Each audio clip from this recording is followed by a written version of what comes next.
A reading from the book of Exodus, chapter 17, verse 1 through 14.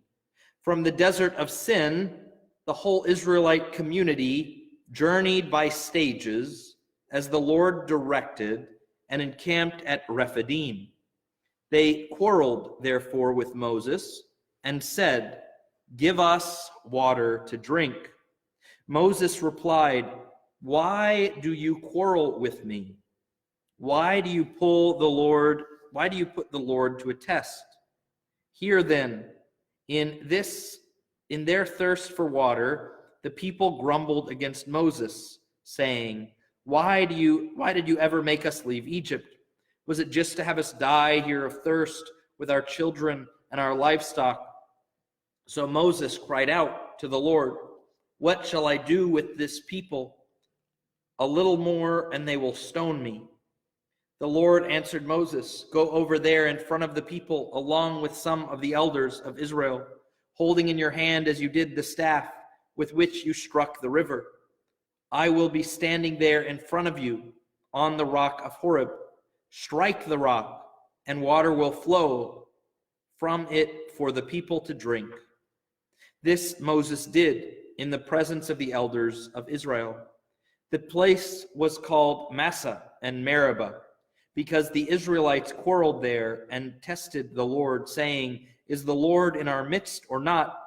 At Rephidim, Amalek came and waged war against Israel. Moses therefore said to Joshua, "Pick out certain men and tomorrow go out and engage Amalek in battle. I will be standing on top of the hill with the staff of God on my hand. So Joshua did as Moses told him. He engaged Amalek in battle after Moses had climbed to the top of the hill with Aaron and Hur. As long as Moses kept his hands raised up, Israel had the better of the fight. But when he let his hands rest, Amalek had the better of the fight. Moses' hands, however, grew tired, so they put a rock in place for him to sit on. Meanwhile, Aaron and Hur supported his hands, one on one side and one on the other, so that his hands remained steady till sunset. And Joshua mowed down Amalek and his people with the edge of the sword. Then the Lord said to Moses, "Write this down in a document as something to remember, and recite it in the ears of Joshua. I will completely blot out the memory of Amalek from under the heavens." So, we have a few things in our chapter of the Exodus today. First, we have the people grumbling. This is what they like to do. This is what they do for fun. There were no movies to watch. There were no video games to play. So what do they do when they're bored? They grumble. I'm joking a little bit, but these people grumble time and time again. They grumbled when Moses tried to free them. They grumbled when they were given more work. They grumbled when they got to the Red Sea after they had been let go. They grumbled after they had crossed the Red Sea, watching this miracle of the parting of the sea. They grumbled when they were hungry. They grumbled when the water was not sweet.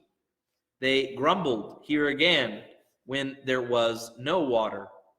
Even though they have seen miracle after miracle after miracle, still they grumble. And so this is called Massah and Meribah, where the people test the Lord. They test him, and so this is something that is a mark of shame on the people. Now, in this instance, Moses is told to use his staff and strike the rock. The staff striking the rock brings forth a stream of new life, a stream of water. We will see in the future that God will tell Moses, "Speak to a rock and it will give you water," but Moses, instead of speaking to the rock, strikes the rock. A lot of people use this when talking about the Eucharist as a prototype of the Eucharist, where Christ was crucified on the cross with a strike, with wood, with violence. And then the sacrifice of Christ is made present again in the Eucharist. But the priest here does not strike. There is no violence. Rather, it is with a word. And so this is something that many people will talk about. Third, you have this battle with Amalek. This battle against Amalek, who attacks the people. And so Joshua goes to wage battle with Amalek. And so you have Joshua, and you can see a lot in Joshua. He has the same name in Hebrew as Jesus, Yeshua or Yeshua, both for Jesus or Joshua. So sometimes you see some prototypes because it is the same name. It is the same name.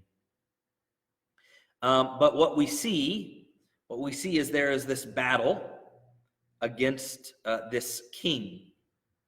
And during this time, Moses, he has to lift his arms out while holding his staff. And when I was maybe in 4th grade or 5th grade, we did a game in school where we all had to see who could hold our arms out the longest. And it was very difficult to do. They timed us for some reason. I don't know if it was fitness or just they needed us to be quiet for 5 minutes. I'm not sure. But we did this, and it gets tiring. I learned this in 5th grade. And so what they did, they have him sit so that Aaron and I think the other guy's name is Hur, H-U-R. Hur. They stand on both sides. And so you have a man with this staff, which represents the cross, with his arms outstretched, and you have 2 men on one on either side. So again, this is a typology for Jesus Christ.